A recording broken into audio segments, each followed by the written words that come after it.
महसूस करना। स्ट्रक्चर आप देख पा रहे होंगे, ये चेतक घोड़ा है और चेतक घोड़ा नहीं था, महाराणा प्रताप जी का भाई था। हल्के नीले रंग का घोड़ा चेतक, इस पे महाराणा जी सवार, 7.5 फीट का कदन, 7.5 फीट की हाइट, 7.5 फीट आप समझ सकते हैं, बड़े बलशाली थे, 60 इंच की छाती, एक हाथ में भाला 80 किलो का, यानी 2 मन का भाला एक हाथ में, 80 किलो का भाला कहते। महाराणा जी जब लड़ते तो 2-2 व्यक्तियों को अपने भाले पर उठा लेते, इतनी असीम ताकत। आप समझ सकते हैं 7.5 फीट हाइट और बहुत बलशाली शरीर, तो कितनी अदम्य ताकत रही होगी। बैलेंस भाले का कुछ इस तरह से बनाते कि तलवार 10 किलो की और उसके साथ ही 70 किलो की ढाल इस साइड और 80 किलो का भाला इस साइड, बैलेंस करके चलते। 10-10 किलो के लोहे के बने हुए जूते। और ये कथन था इनका, अकबर जिस दिन मेरे सामने आया, अकबर के एक तलवार से 2 टुकड़े कर दूंगा। छोटा सा अकबर इतना भयभीत रहता अपने पूरे जीवन काल में उसने सिर्फ चिट्ठियां लिखी महाराणा जी को कि तुमको ये शर्त स्वीकार कर लेनी चाहिए, तब उसने उन पर घेराबंदी की जब उन्होंने शर्तों को स्वीकार नहीं किया। महाराणा जी के साथ सेना नहीं है बहुत बड़ी, वो तो भीलों के साथ हैं। राजस्थान की जो भील जनजाति है, वहां जो बंजारे हैं, उनको उन्होंने ट्रेन किया है, उनको ट्रेन किया है। तो युद्ध हुआ हल्दी घाटी का, और इतना भयंकर युद्ध हुआ हल्दी घाटी का, दोस्त आप समझ ही सकते हैं, एक तरफ 1 लाख और एक तरफ लगभग 10,000, इसके बारे में कुछ लोग 9,000 लेखक भी लिखते हैं। महाराज जी इस युद्ध में घायल हुए। महाराज जी इस युद्ध में घायल हुए तो एक इनके जो बहुत वफादार थे, झाला सिंह, कभी तुमने नाम सुना हो, झाला सिंह इनका मुकुट पहन के इसी युद्ध में लड़े, युद्ध भूमि से अलग गए, बाद में घास की रोटियां भी इनको खाने को मजबूर होना पड़ा। और ऐसी स्थिति आई कि अपने बच्चों को घास की रोटियां खाते हुए जब एक राजा ने देखा तो कलेजा पसीजा, मन आया कि संधि का प्रस्ताव लिख दूं। राणा की पत्नी ने कहा, कैसी बात करते हो, तुमको लड़ना होगा, तब वचन देते हैं। तो उसी की कुछ पंक्तियां हैं जो मैं सुनाना चाहूंगा तुम्हें, और मेरे दोस्त महसूस करना, एक बार आंख बंद करके बैठ जाइए और पूरा महसूस होना चाहिए। हल्दी घाटी समर भयंकर मृत्यु का एक तांडव था। राजपूती मां के जायों में मरने का शौक कहां कम था। जो दुश्मन उनकी ओर बढ़े बीच से फाड़ दिया करते, जो एक हाथ कट के गिरा तो दूजे हाथ से वार किया करते।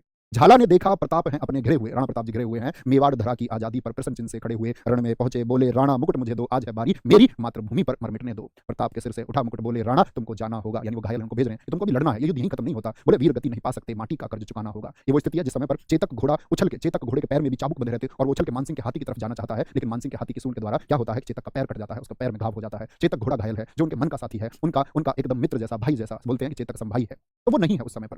तो कहते हैं कि तुमको भी रणभूमि से जाना होगा। प्रताप के सिर से मुकुट उठा, बोले राणा तुमको जाना है, वीर गति नहीं पा सकते, माटी का कर्ज चुकाना है, माटी का कर्ज चुकाना है। और फिर कहते हैं कि जितना भी रक्त बहा सब अपने भाई बंधु हैं, जितना भी रक्त बहा सब अपने भाई बंधु हैं, और चुन चुन कर बदला लेना राणा, सारा फर्ज निभाना है। रण से निकले राणा पीछे ही ताक रहे, रण से निकले राणा पीछे ही ताक रहे, लासे ही लासे, लासों से पटी धरा, मरते दम तक याद रहे। झाला का बलिदान व्यर्थ नहीं जाने पाए, मेवाड़ धरा स्वतंत्र हो, ध्वज केशरिया का मान रहे। चेतक बन सिंह यानी शेर दहाड़ता था, अरी मस्तक उसका टापता था, रुकने का तनिक भी नाम नहीं, चाहे घायल उसका पांव था, उसका पांव कट चुका है दोस्त, ठीक है। तो बोले कि वो नदी के पार लेके जा रहा है महाराज जी को, और कहते बीच में विशाल नदी है, महाराणा सोच रहे हैं कैसे पार होगी या कैसे नहीं पार होगी। कहते आगे थी नदी विशाल कैसे करे इसको पार, यानी आगे थी नदी विशाल कैसे इसको पार करे। राणा ने सोचा एक चढ़ और दूजे छड़ पार खड़े, परिवार को लेकर वन में निकले, खानी घास की रोटी थी, आजादी की आस लिए अरावली की चोटी थी। राजकुमारी छोटी थी, पैरों में छाले थे, कांटों से छलनी थी, चुप चुप कर रानी रोती थी। हरे घास की रोटी को जब वन विलाप ले गया, बच्चों को घास की रोटी खानी पड़ रही है, लेकिन दास्ता स्वीकार नहीं की, बच्चों के पास रोटी है, उसको भी जंगल का एक विलाप लेके भाग जाता, यानी बच्चे भूखे रह गए हैं। राणा के सामने इधर से चल रहा है, कहते हैं हरे घास की रोटी को जब वन विलाप ले गया, नन्हे से बच्चे चीख पड़े, राणा का सोया दुख जागा, धीरज का बांध टूटा, अब संधि पत्र लिखना होगा।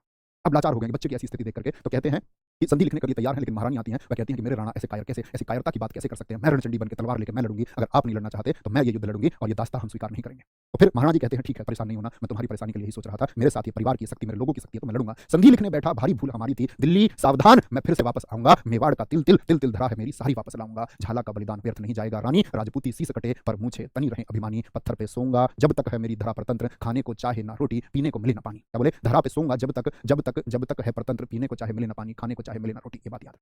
इस तरह से उन्होंने संघर्ष किया है, इस तरह से उन्होंने संघर्ष किया है, और इस तरह से उन्होंने कभी अकबर के सामने झुकने नहीं दिया। मेरे दोस्त, दुनिया में कितनी भी बड़ी ताकत आ जाए आपके सामने, तो ये सोचती हो। और महाराज जी, मैं बचपन से इनसे प्रेरित हूं, मेरे जीवन में मेरे मित्र शायद आज जो पहली बार मेरी बात सुन रहे होंगे, उनको लगेगा कि जी ऐसे संघर्ष आते हैं तो घुटने टेके जाते हैं। मेरे मित्र मेरे स्वयं के जीवन में बहुत संघर्ष आए हैं, मतलब मृत्यु तक के क्षण जैसे संघर्ष आए हैं, लेकिन मेरे मित्र कोई ताकत ऐसी नहीं है कि किसी गलत चीज के लिए झुका के दिखा दे या घुटनों पे ला के दिखा दे। तो क्या बोलेंगे, ऐसी कोई शर्त, ऐसी कोई संधि जीवन में स्वीकार नहीं, ठीक है।